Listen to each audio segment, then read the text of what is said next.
You think you can just sit anywhere you want? This is first class, not a shelter. The man standing in the aisle wasn't just rich. He was powerful, untouchable, and used to getting exactly what he wanted. He looked at the quiet black woman sitting in seat 1A, the most exclusive spot on the plane, and decided she was a mistake. He mocked her, he humiliated her, and finally, in a moment of pure, unfiltered rage, he spat on her. He thought he was putting a nobody in her place. He had no idea that the woman wiping his saliva from her cheek wasn't just a passenger. She was the federal judge holding the gavel on his company's billion-dollar indictment. And Flight BA 178 was about to become his prison. Buckle up. This is the story of Preston Calloway's final flight. The air inside the first-class cabin of British Airways Flight 178 from JFK to London Heathrow smelled of expensive leather and conditioned oxygen. It was a scent Olivia Sterling knew well, though she rarely drew attention to the fact. At 54, Olivia possessed the kind of stillness that unnerved people who were used to noise. She sat in seat 1A, her braided hair pulled back into an elegant, low bun, her reading glasses perched on the bridge of her nose. To the untrained eye, she looked like a grandmother visiting family, or perhaps a retired schoolteacher treating herself to a bucket list vacation. She wore a soft, charcoal cashmere cardigan over a simple white blouse and loose trousers. There were no logos on her bag, no flashing Rolex on her wrist. Her luxury was privacy. On her tray table sat a stack of documents 3 inches thick, marked with red adhesive tabs. She turned a page, her eyes scanning a paragraph regarding Section 10B of the Securities Exchange Act of 1934. Champagne, Miss Sterling? Olivia looked up, offering a warm, genuine smile to the flight attendant, a young woman named Sarah whose name tag identified her as the cabin service director. Just sparkling water with a twist of lime, please, Sarah. I have a long night of reading ahead of me. Of course. Let me know if you need the overhead light adjusted. Sarah moved away silently. Olivia returned to her reading. She was tired. The last 3 weeks in the Southern District of New York had been brutal.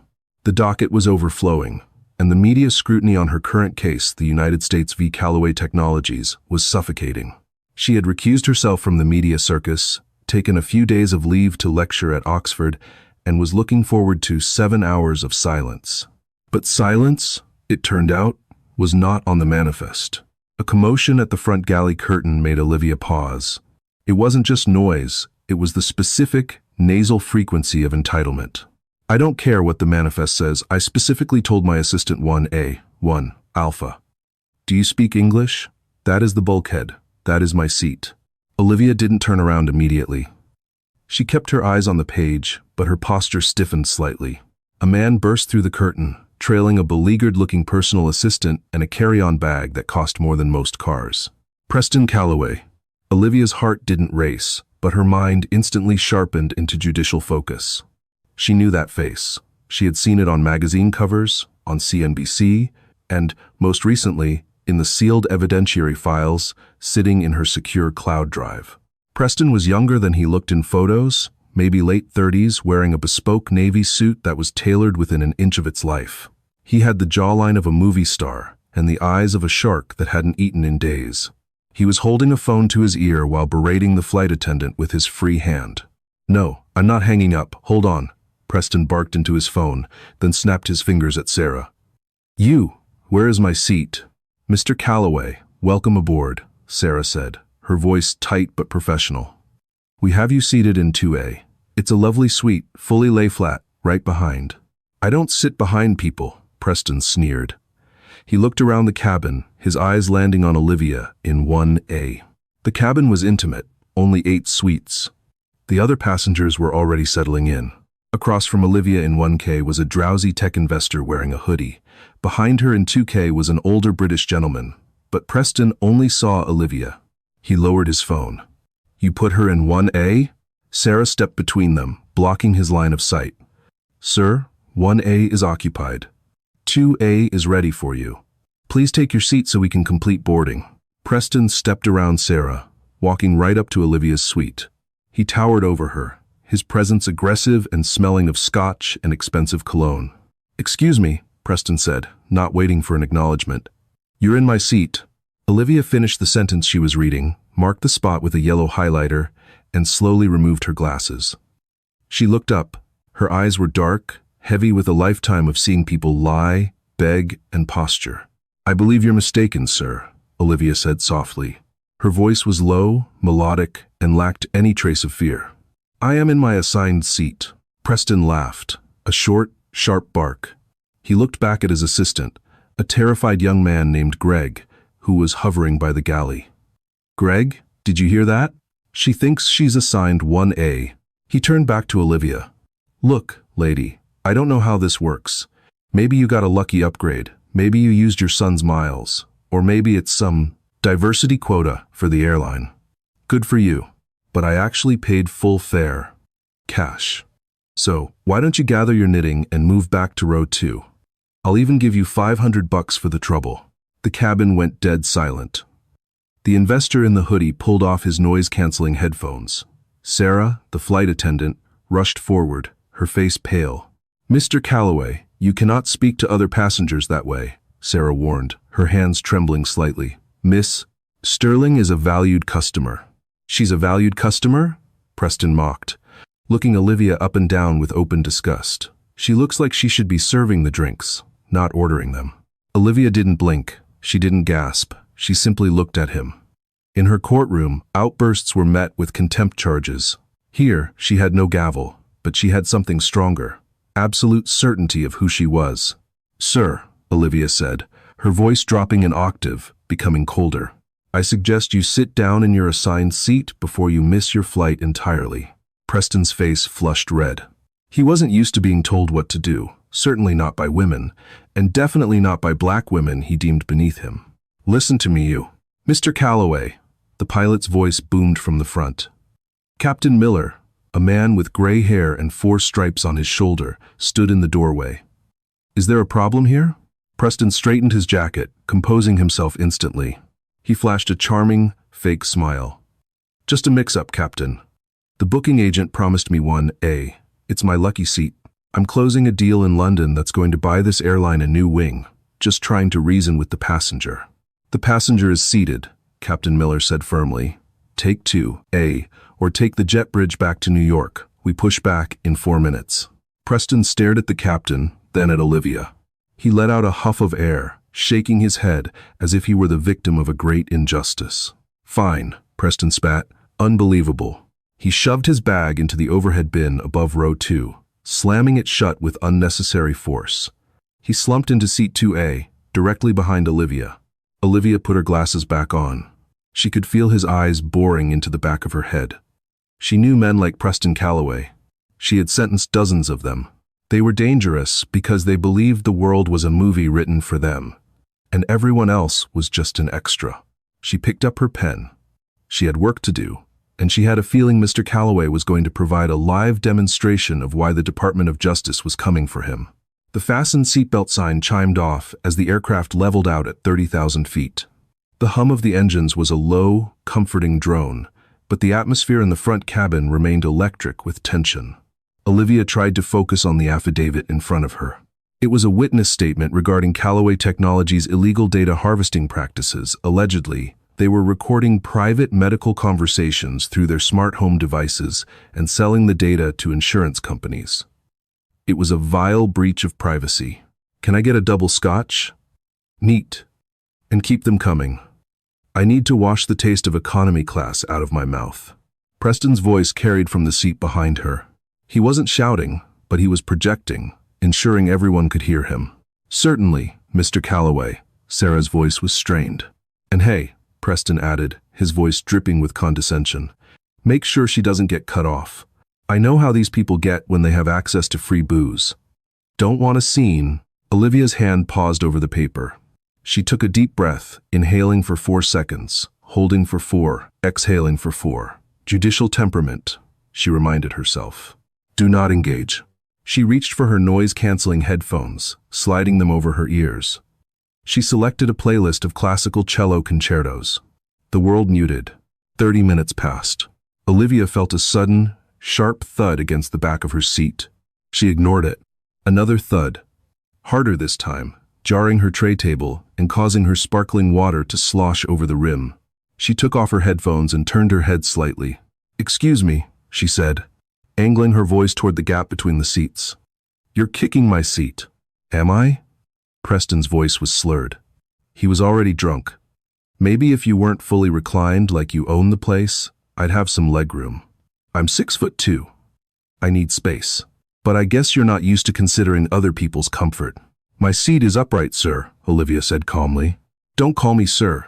You don't know me," Preston snapped. "You know, I looked you up. No Wi-Fi, but I have a feeling I know exactly what you are. Affirmative action hire, government worker. You have that smell. Bureaucracy and cheap soap. Across the aisle."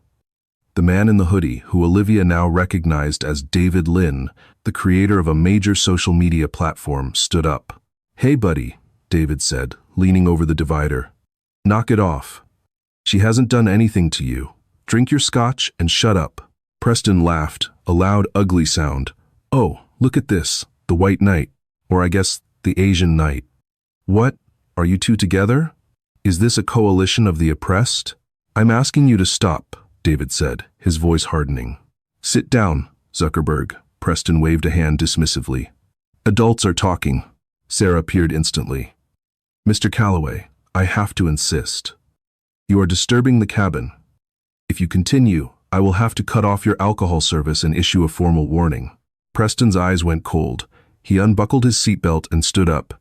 He was unsteady, swaying slightly as the plane hit a pocket of air. He loomed over the partition, looking down at Olivia. She was still seated, looking up at him with an expression that was no longer mild. It was the look she gave defendants right before she denied bail. "Is there a problem, Mr. Calloway?" Olivia asked. "Yeah. The problem is you," Preston sneered. "I paid $12,000 for this seat. I run a company that employs 5,000 people. I am Preston Calloway. And I have to sit behind a nobody who probably used a coupon to get here." He leaned in closer, invading her personal space. "You think you're special because you're sitting in 1A? You're nothing. You're a placeholder until the real people show up." Olivia slowly removed her reading glasses and folded them on the table. She unbuckled her seatbelt and stood up. She wasn't tall, only 5'5", but she held herself with the posture of a queen. "Mr. Calloway," she said, her voice projecting clearly through the silent cabin. "I am going to ask you one time to sit down. You are intoxicated, and you are making a scene. This is not a boardroom. You cannot bully your way into getting what you want." Preston's face twisted in rage. The humiliation of being dressed down by a woman, a black woman, an older woman in front of his peers, was too much for his fragile, narcissistic ego. "You don't tell me what to do," he hissed. He grabbed his glass of scotch from his tray table. "Sir, put the glass down," Sarah shouted, reaching for the interphone to call the flight deck. "You want a drink?" Preston yelled at Olivia. "Have mine." He didn't throw the glass. That would have been assault with a weapon. Instead, he did something far more degrading. He took a mouthful of the amber liquid, swished it around in his mouth, and then, with a violent thrust of his head, he spat the mouthful of scotch and saliva directly into Olivia's face. The liquid splashed across her eyes, dripping down her cheek and onto the white collar of her blouse. The cabin gasped. It was a collective intake of breath that sucked the air out of the room. For 3 seconds, time stopped. Preston stood there, panting, a smirk playing on his lips. "There. Now you look like you belong in economy." Olivia stood frozen. The liquid stung her eyes. The smell of alcohol was overpowering. She felt a droplet run down her nose. She didn't scream. She didn't scratch his eyes out. She slowly reached into her pocket, pulled out a pristine white handkerchief, and wiped her face. When she opened her eyes, the warmth was gone. The grandmother was gone. The retired teacher was gone. The judge had arrived. She looked at Preston Calloway, not with anger, but with the cold, clinical detachment of a coroner examining a corpse. "You have made," Olivia said, her voice terrifyingly quiet, "a very significant error in judgment." David Lynn was already out of his seat, grabbing Preston by the shoulder. "You piece of scum. Get off me." Preston shoved David back. "Ladies and gentlemen, stay seated," Sarah screamed. "Captain, we have an assault in the cabin." The plane banked sharply. The pilot's voice came over the intercom. no longer calm. Cabin crew, secure the cabin immediately. We are diverting. Preston laughed, stumbling back into his seat. Divert? For a little splash? Go ahead. I'll buy the airline. He looked at Olivia, who was now calmly cleaning her glasses. You're done, he muttered. You're nobody. Olivia put her glasses back on. She turned to Sarah, who was practically in tears. Sarah, Olivia said calmly, I need you to write down exactly what happened. Time, location, witnesses. Do not leave out a single detail. Yes, ma'am. I'm so sorry, ma'am. It's not your fault, Olivia said. She looked back at Preston, who was now fumbling with his phone, trying to record her, claiming he was the victim. Olivia reached into her bag and pulled out a distinct, leather-bound wallet. She flipped it open. A gold badge caught the overhead light. United States Federal Judge. She didn't show it to Preston. Not yet. She showed it to the flight marshal, who had just emerged from the economy cabin, pushing past the curtain with zip ties in his hand. Officer, Olivia said. I am Judge Olivia Sterling, Southern District of New York. This man has just committed federal assault on a commercial aircraft, interference with a flight crew, and, she glanced at the wet spot on her blouse, assault on a federal officer, as I am currently traveling on active judicial business. The marshal looked at the badge, then at the spit on her face, then at Preston. I see that, Your Honor, the marshal said, his face hard as granite. Preston blinked. The word honor floated through his alcohol-soaked brain, but it didn't land. Not yet. Wait, what? Preston stammered. Honor? She's a nobody. The marshal grabbed Preston's wrist and twisted it behind his back with practiced efficiency. Preston Calloway, the marshal barked. You are under arrest. The sound of plastic zip ties tightening around human wrists is distinct. It's a sharp zip click that signals the end of autonomy. For Preston Calloway, it was the sound of a reality he refused to accept. You can't do this. Do you know who I am? Preston screamed, his face pressed against the bulkhead wall by the air marshal. I'm Preston Calloway. I'm worth $400 million. Get your hands off me. The marshal, a man named Agent Reynolds who had spent 20 years in the Air Force before flying incognito on commercial jets, wasn't impressed by net worth. He was impressed by threat levels, and Preston was currently a level 2 threat escalating rapidly toward level 3. Sir, you are under federal arrest for assault and interfering with a flight crew, Agent Reynolds said, his voice flat and bored. You have the right to remain silent. I strongly suggest you use it. I want my lawyer. I want the pilot. I'm buying this airline and firing every single one of you. Preston thrashed, kicking out his leg and catching the galley cart. That's another charge, Reynolds muttered. He hauled Preston up by his collar and shoved him into the empty jump seat near the galley door, strapping him in with the 4-point harness usually reserved for flight attendants during turbulence. Back in seat 1A, the atmosphere was entirely different. Sarah, the flight attendant, was trembling as she handed Olivia a hot towel and a fresh bottle of water. Miss Sterling, Your Honor, I am so sorry. I should have stopped him sooner. I should have.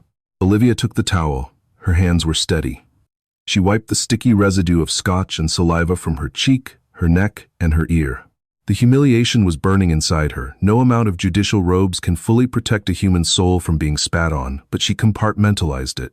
She took that burning coal of anger and placed it in a mental box to be examined later. Sarah, Olivia said, her voice gentle. You did your job. You warned him. You called the captain. You are a witness, not a defendant. Take a breath. The captain is diverting to Boston Logan, Sarah whispered. We'll be on the ground in 20 minutes. Good, Olivia said. She looked at her blouse. The stain was setting. It seems I'll need to find a dry cleaner in Boston. Across the aisle, David Lynn was tapping furiously on his phone.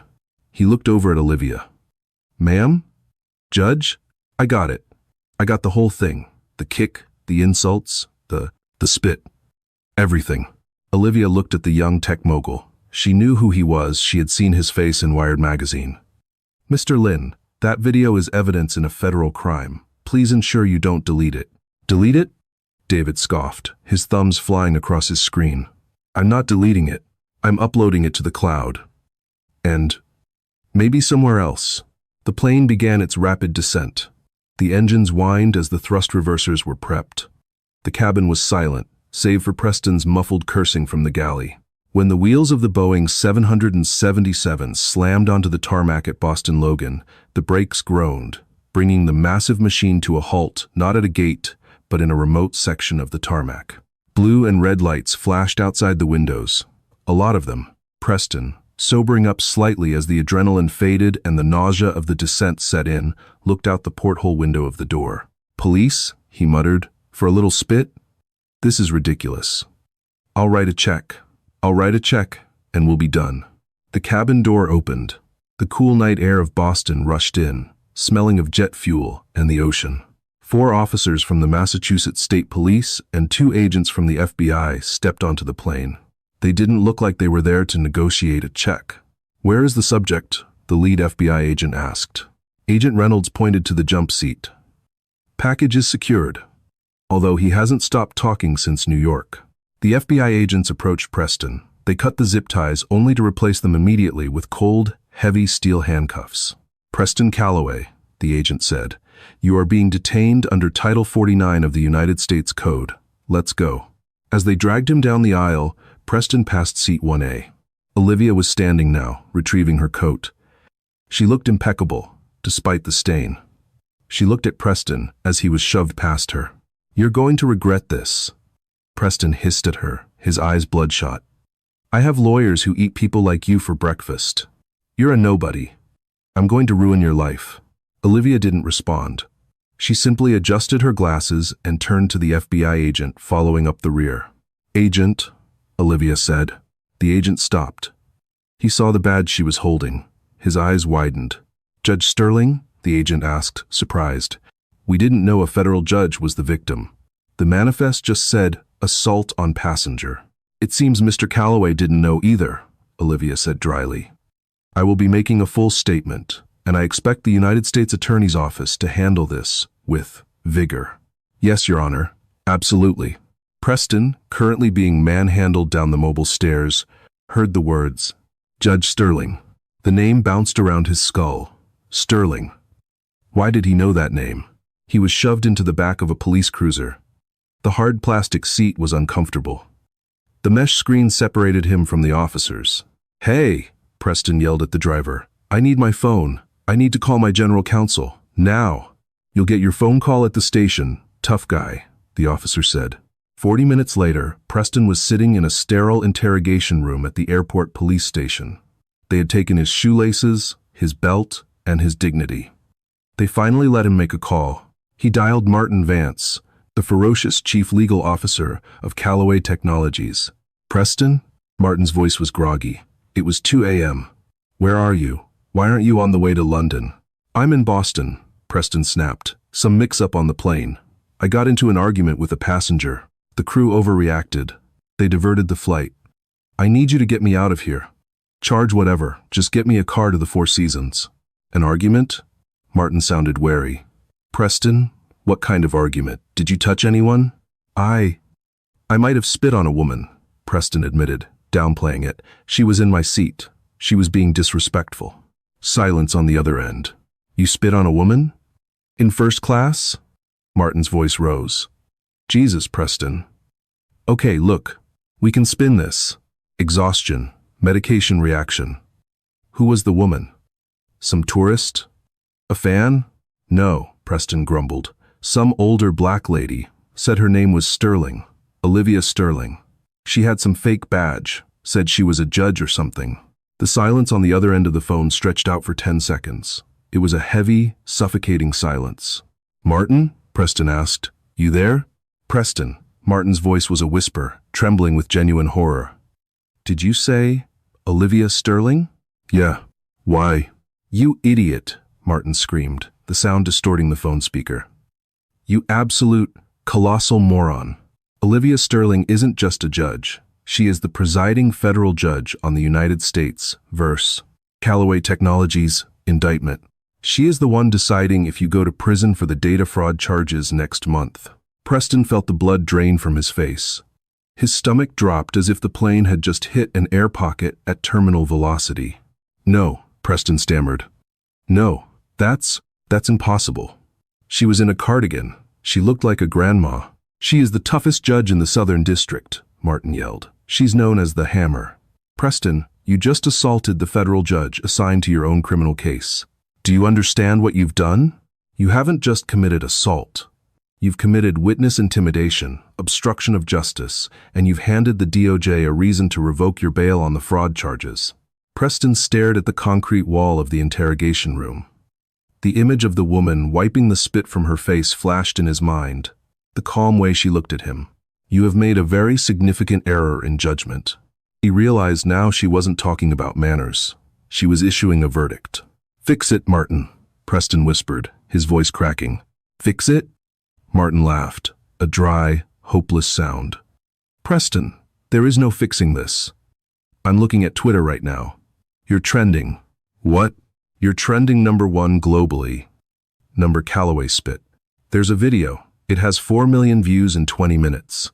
Preston dropped the phone. It dangled by its cord, swaying back and forth like a pendulum counting down the remaining seconds of his career. While Preston Callaway sat in a windowless room in Boston, the digital world was tearing him apart pixel by pixel. David Lin, the tech entrepreneur in Seat 1K, hadn't just uploaded the video to YouTube. He had live-streamed the upload process to his 2.5 million followers on his own platform, Streamline.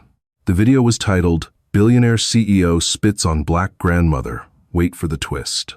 It was the perfect storm of viral content. It had a clear villain, a rich, white man in a suit, a sympathetic victim, a quiet, older black woman, and a shocking act of degradation. But the internet sleuths, the OSINT community, were faster than the FBI. Within minutes of the upload, a user named @DataHawk posted, "Is greater than weight. I know that guy. That's Preston Callaway, CEO of Callaway Tech." And the woman? That's not just a grandma. I zoomed in on her bag tag. That's Olivia Sterling. Guys, that's Judge Olivia Sterling. Another user, @LegalEagle22, replied, "Is greater than no way. Judge Sterling is literally presiding over the Callaway Tech privacy lawsuit right now." Did he just assault his own judge? The thread exploded. CNN breaking news. Shocking mid-air assault involving tech CEO and federal judge diverts London-bound flight. TMZ, spit take. Preston Callaway arrested after projectile vomiting hate on Judge Olivia Sterling. Twitter. X trending topics. It. Preston prison. 2. Judge Sterling. 3. Number Callaway Tech. Eat the rich. Finf. First class trash. By the time the sun rose over New York City, the stock market pre-trading was in chaos. Callaway Technologies, ticker Callow, was in freefall. The stock, which had closed the previous day at $142 a share, opened in pre-market trading at $84. Billions of dollars in market cap were evaporating because the CEO couldn't control his temper or his liquor. In the boardroom of Callaway Technologies in downtown Manhattan, the emergency meeting was underway. The long mahogany table was surrounded by nervous board members, crisis PR managers, and legal consultants. "It's a disaster," the PR crisis manager, a woman named Jessica, said, throwing a packet of papers onto the table. "I can't spin this. The video is too clear. The audio is crystal." He calls her a nobody. He tells her she smells like government soap. It's racist, it's sexist, it's classist. It's everything people hate about corporate America packaged in a 4 or 5 second clip. "Can we say he was having a mental health crisis?" a board member asked weakly. "We can try," Jessica said. "But then we have the problem of the judge. He assaulted a federal officer." The DOJ is already holding a press conference at 9 a.m. The large screen at the end of the room flickered to life. It was Bloomberg TV. The anchor looked grave.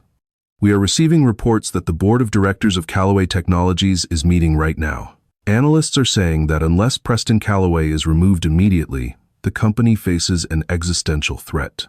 And we have a statement from the NAACP and the American Bar Association calling for the maximum penalty." Back in Boston, Preston was being moved. He wasn't walking out the front door. He was being transferred to the federal courthouse for an arraignment. He wore an orange jumpsuit now. His bespoke suit was in an evidence bag. He shuffled into the courtroom in shackles. The gallery was packed. Sketch artists were furiously drawing. Reporters were shoulder to shoulder. But the most terrifying person in the room wasn't the press. It was the magistrate judge, and sitting in the front row, observing, was the United States Attorney for the District of Massachusetts. "Mr. Calloway," the magistrate judge said, looking over his spectacles with disdain, "you are charged with assault on a federal officer, interference with flight crew members and attendants, and simple assault. The government is requesting that bail be denied." "Denied?" Preston's new lawyer, a high-priced fixer flown in from D.C., jumped up. "Your Honor, my client is a CEO. He is not a flight risk. He has ties to the community." The U.S. Attorney stood up. "Your Honor, Mr. Calloway is currently under indictment in the Southern District of New York for securities fraud. He was traveling to London, allegedly for business, but we have reason to believe he has assets there that could facilitate flight. Furthermore, his behavior demonstrates a total disregard for the law and the judicial system. He literally spat on the symbol of justice." The magistrate nodded. "I agree. Mr. Calloway has shown he cannot be trusted to follow basic rules of conduct, let alone the strictures of pretrial release. Bail is denied. The defendant will be remanded to federal custody and transferred to the Southern District of New York to face his original charges and these new ones." Preston's knees buckled. Federal custody. That meant prison, not a holding cell. Prison. The MCC, Metropolitan Correctional Center. As the marshals led him away, he looked toward the back of the courtroom. He saw a face he recognized. It was Sarah, the flight attendant. She had stayed to give her statement. Preston opened his mouth, maybe to apologize, maybe to beg. Sarah just shook her head, turned her back, and walked out. But the karma wasn't done yet. The video had reached the one demographic Preston feared more than the police: his own employees. At the Callaway Technologies HQ, thousands of employees were watching the video.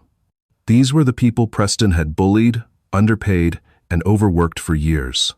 They saw their tyrant king exposed as a petty, spitting child. A memo went out from the board of directors at 10 a.m. to all staff from the board of directors. Subject: leadership change. Effective immediately, Preston Calloway has been terminated as CEO of Callaway Technologies for cause. We condemn his actions in the strongest possible terms. Preston was sitting in a holding cell when his lawyer broke the news. "They fired you, Preston." "They can't," Preston whispered, sitting on the metal bunk. "I built that company."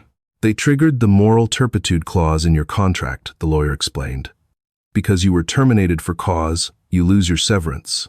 You lose your unvested stock options. And the vested ones? They're plummeting in value every second. You're not a billionaire anymore, Preston. By the time the legal fees and the SEC fines are paid, you might be broke." Preston put his head in his hands. He thought about the woman in seat 1A. He thought about how small she looked. He thought about how powerful he felt standing over her. He realized now that he wasn't standing over her. He was standing on a trapdoor, and he had just pulled the lever himself. Meanwhile, in a quiet hotel suite in Boston, Olivia Sterling was on the phone with the chief judge. "Olivia, take as much time as you need," the chief judge said. "We can reassign the Callaway case." Olivia looked in the mirror. She was wearing a fresh blouse. She looked tired, but unbreakable. "No need to reassign it yet, Chief," Olivia said. "Though, obviously, I will have to recuse myself now that I am a victim in a related criminal matter. But I want to make sure the handoff is clean. I want to make sure justice is served." "It will be, Olivia. The whole world is watching." Olivia hung up. She opened her laptop. She clicked on the link David Lynn had sent her. She watched the video. She watched Preston spit. She watched herself wipe it away. She didn't feel shame anymore. She felt vindication. "You wanted attention, Mr. Calloway?" she whispered to the screen. "You got it." The fall of a titan is rarely silent.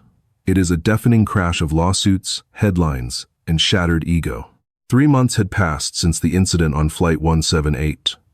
The media frenzy had not died down. If anything, it had mutated into a global spectacle. The Callaway spit video had been remixed, memed, and dissected by every major news outlet from the BBC to Al Jazeera. It had become a cultural touchstone for the arrogance of the ultra-wealthy. Preston Calloway sat at the defense table in the United States District Court for the District of Massachusetts. He was a shadow of the man who had boarded that plane, The jailhouse diet of processed soy and starch had stripped the healthy glow from his skin, leaving him sallow and gaunt. His hair, once styled by a celebrity barber on Fifth Avenue, was now limp and graying at the temples. He wore a simple gray suit purchased by his legal team off the rack. His bespoke wardrobe was currently seized by the creditors circling his estate. He wasn't facing the securities fraud charges today.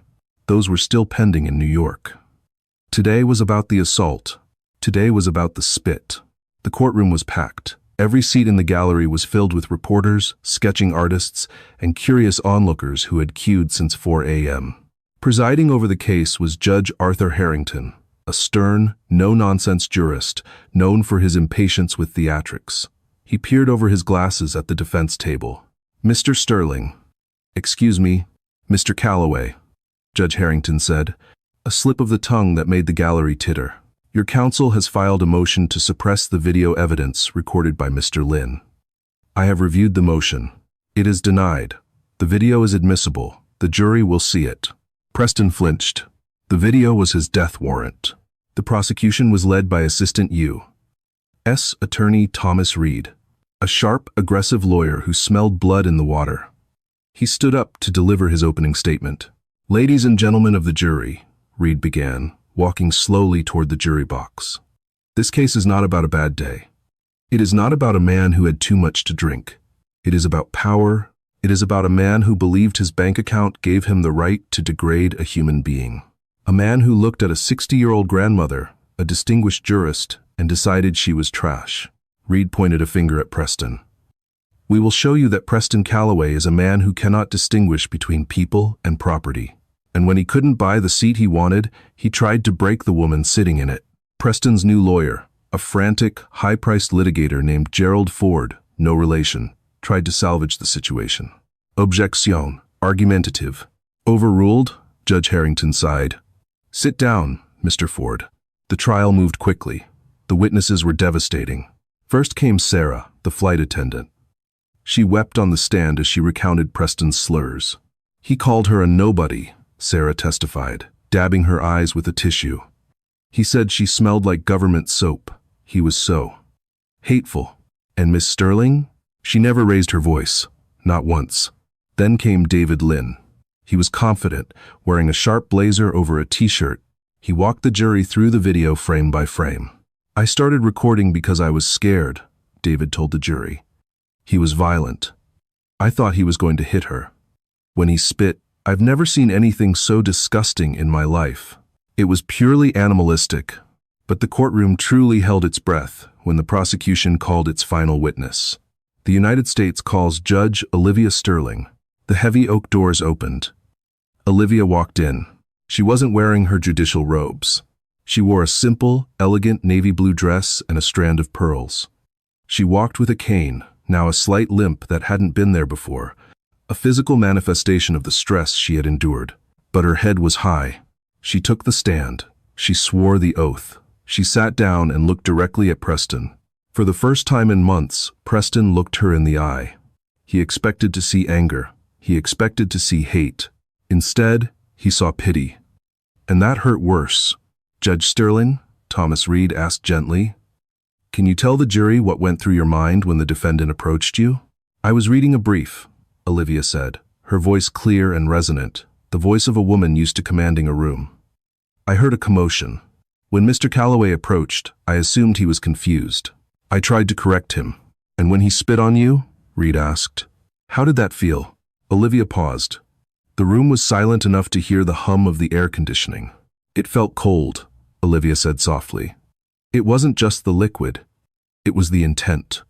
In my 30 years on the bench, I have seen murderers, cartels, and terrorists. I have stared down the worst of humanity, but I have never felt as small as I did in that moment. He didn't just want my seat, Mr. Reed. He wanted my dignity. He wanted to remind me that in his world, I was less than him." She adjusted her glasses. But he forgot one thing. Dignity is not something a man like Preston Calloway can take away. It is something you carry inside you. "Thank you, Judge," Reed said. "Your witness." Gerald Ford stood up for the cross-examination. He knew it was a suicide mission. You do not cross-examine a federal judge and win. Miss Sterling, Ford began, trying to sound authoritative. You say you felt threatened, yet you didn't move. You didn't call for help. Isn't it true that you provoked my client, that you refused to compromise? Olivia smiled. It was a shark's smile. Mr. Ford, she said, leaning forward, I was sitting in seat 1A with a valid boarding pass.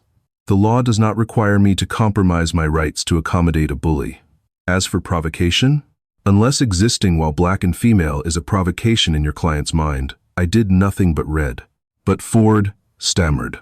And regarding your suggestion that I didn't move, Olivia continued, cutting him off with surgical precision. I am a federal judge.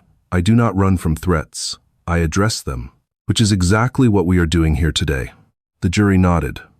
A few jurors smiled. Ford looked at the judge. Defeated. No further questions, Ford muttered. As Olivia stepped down, she walked past the defense table. She didn't look at Preston this time. She walked past him as if he were an empty chair. The closing arguments were a formality. The jury deliberated for less than 2 hours. When they returned, the foreman stood up. In the matter of United States v. Preston Calloway, on the charge of assault on a federal officer, we find the defendant guilty. On the charge of interference with a flight crew, guilty. On the charge of simple assault, guilty. Preston closed his eyes. He felt a hand on his shoulder. It was the marshal. Don't get comfortable, Calloway, the marshal whispered. We're just getting started. The sentencing hearing took place 4 weeks later. The mood in the courtroom was somber, heavy with the weight of consequence. Preston stood before Judge Harrington. He had lost another 10 pounds. His plea for leniency, citing his stress, his alcoholism, and his contributions to the tech industry had fallen flat. The pre-sentencing report recommended a harsh sentence. But before the gavel could fall, the court had one final piece of business. The victim has requested to make a statement, Judge Harrington announced. Judge Sterling, the floor is yours. Olivia stood at the podium. She didn't have notes. She didn't need them. She looked at Preston. This time, she wasn't speaking to the jury or the judge. She was speaking to him. Mr. Calloway, Olivia began. I have spent the last few weeks thinking about what I wanted to say to you. Part of me wanted to list the ways you have inconvenienced me. The press camped on my lawn, the security details, the nightmares. She paused. But then I realized that would give you too much credit. You are not a monster, Mr. Calloway. Monsters are frightening. You are merely disappointing. Preston flinched. The word hung in the air. You had everything, Olivia continued, her voice gaining strength. Wealth, health, influence. You were given a life that 99% of the world can only dream of. And what did you do with it? You used it to belittle those you deemed beneath you. You used it to insulate yourself from reality. You thought your money bought you a different set of rules. She walked closer to the railing. I am not here to ask for vengeance. Vengeance is a petty emotion, and I have no room for it. I am here to ask for justice. Not just for me, but for every service worker you have screamed at. For every employee you have bullied. For every person you have looked through as if they were glass. You spat on me because you saw a black woman in a seat you felt you owned. You saw a target. You didn't see the years of law school. You didn't see the nights I spent drafting opinions while raising 2 children alone. You didn't see the federal bench. You saw a caricature. Olivia took a deep breath. So, here is my victim impact statement. I am fine. I will go back to my chambers. I will continue to serve the Constitution of the United States. I will be okay. But you, Mr. Calloway, you are about to lose the only thing that ever mattered to you. Your status. You will not be CEO. You will not be billionaire. You will be an inmate. And for the first time in your life, you will have to learn what it means to be nobody. She turned to Judge Harrington. Your Honor, I ask that you sentence the defendant to a term that reflects the severity of his arrogance. Not to punish him, but to teach him. Because clearly, life has failed to do so thus far. She sat down. The silence in the room was absolute. Judge Harrington nodded slowly. He adjusted his robes and looked at Preston. Preston Calloway, Judge Harrington said, his voice booming. You have treated this court and your fellow citizens with contempt. You have shown no genuine remorse, only regret for your own situation. For the charge of assault on a federal officer, I sentence you to 36 months in federal prison. For the charge of interference with a flight crew, I sentence you to 24 months, to be served consecutively. That is a total of 5 years in the custody of the Bureau of Prisons. You are also fined $250,000 and ordered to pay restitution to the airline and to the victim. 5 years? Preston gasped. No, you can't. I have a life. I have. You had a life, Mr. Calloway, Judge Harrington said coldly. Now, you have a number. Marshals, take him away. The gavel banged. A sharp, final sound. As the marshals grabbed Preston's arms, dragging him toward the side door, he looked back desperately. He scanned the room for a friendly face. His wife wasn't there. She had filed for divorce 3 days ago, taking half of what little assets remained. His friends weren't there. They had all released statements distancing themselves from him. His board wasn't there. They were busy erasing his name from the company history. The only person looking at him was Olivia Sterling. She was packing her bag. She didn't look up as he was dragged out, screaming. She closed her briefcase with a satisfying click, stood up, and walked out the back door into the bright, free air of the afternoon. The heavy door to the holding cell slammed shut behind Preston. The sound echoed like a tomb closing. He was alone. Truly, finally alone. And in the silence of the cell, he realized the hardest truth of all. He had paid $12,000 for a first-class seat to London, but the price of the ticket was everything he had. 5 years is a long time to think about a single mistake. The Federal Correctional Institution in Otisville, New York, is often described in the tabloids as Camp Cupcake for its white-collar clientele, but inside the fence, the loss of freedom is absolute. Time is not measured in fiscal quarters or stock prices, but in head counts and bland, caloric meals. Preston Calloway sat in the communal recreation room, the fluorescent lights buzzing overhead, a sharp, irritating sound that never seemed to stop. He was thinner now. The soft, expensive paunch of corporate dinners had been replaced by the lean, hard lines of a man who survived on prison starch and repetitive yard work. His hair, once carefully dyed and styled by a Manhattan specialist, was now entirely silver and cut in a harsh, utilitarian buzz. He was no longer a CEO. He was inmate 78422-054. His current role was in the laundry distribution center, folding institutional sheets for 12 cents an hour. On the wall-mounted television, protected by a plexiglass shield, CNN was airing a breaking news segment. The volume was low, but the caption was unmistakable. President nominates Judge Sterling to Second Circuit Court of Appeals. Preston stopped folding the towel in his lap. His hands, rough from industrial detergent, went still. The camera cut to the rose garden. There she was, Olivia Sterling. She looked older, her face etched with the lines of hard decisions, but she radiated a power that no amount of money could buy. She stood next to the president, accepting the nomination to one of the highest courts in the land. A reporter shouted a question that cut through the noise. Judge Sterling, your nomination comes exactly 5 years after the incident on Flight 178. Do you feel that moment defined your career? On the screen, Olivia smiled. It was the soft, impenetrable smile of someone at peace. I think about that day often, Olivia said, her voice clear. Not with anger, but with gratitude. That day reminded me that dignity is not a luxury item. It isn't something you purchase with a first-class ticket. It is an internal state of grace. And no one, no matter how rich or powerful, has the right to take it from you. The reporter pressed on. Do you have a message for Preston Calloway today? Preston leaned forward, his heart hammering. He expected her to gloat. He expected hate. Instead, Olivia looked directly into the camera. I hope he has found peace, she said softly. I hope he understands now that the measure of a man is not how he treats his peers, but how he treats those he believes can do nothing for him. If he has learned that lesson, then justice has been served. The segment ended. Preston let out a breath he didn't know he was holding. She hadn't damned him. She had pitied him. And somehow, that hurt worse. Hey, Calloway, a guard yelled. Movement. Chow Hall. Preston stood up, picking up his laundry basket. As he turned, a new inmate, a young, arrogant kid named Tyler, brought in for crypto fraud, slammed into him. Watch it, old man, Tyler sneered, puffing out his chest. Don't you know who I am? I was on the cover of Forbes.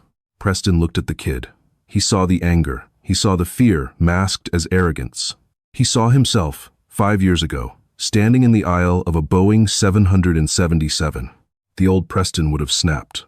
But inmate 78422-054 just looked at the boy with tired eyes. "No, I don't know who you are," Preston said quietly, stepping aside. "But trust me, inside here, nobody cares. Go ahead, take the front." He stepped to the back of the line. Outside the walls, the world kept turning. The name Calloway had been stripped from his old building, replaced by the Sterling Legal Defense Fund. Preston's legacy was dust. Olivia's was etched in stone. High above the Atlantic, on a flight to London, a stewardess poured sparkling water with a twist of lime for a passenger in 1A. And in Washington, D.C., Judge Olivia Sterling signed her final opinion for the day, capped her pen, and looked out at the setting sun. The flight was over. But the lesson would last forever. And that brings us to the end of the story of Preston Calloway and Judge Olivia Sterling. It is a brutal reminder that you never really know who you're talking to. Preston made the fatal mistake of judging someone by their appearance, thinking a quiet black woman in a cardigan was a nobody, when in reality, she was the only person in the room with the power to end his career. He paid the ultimate price for his arrogance, his freedom, his fortune, and his legacy. But in a strange way, Olivia gave him a gift. She taught him the one thing his millions never could: humility. It makes you think, doesn't it? How many times have we judged someone by their clothes or their seat number without knowing the story behind the face? So, here's my question for you. If you were Judge Sterling, would you have accepted Preston's apology if he offered one later? Or did he deserve every single day of that 5-year sentence? Let me know your thoughts in the comments below. I read every single one. If you enjoyed this story of karma and justice, please smash that like button. It really helps the channel grow. And don't forget to subscribe and hit the notification bell so you never miss a story. Thanks for watching, and remember, be kind. You never know who's sitting in seat 1A.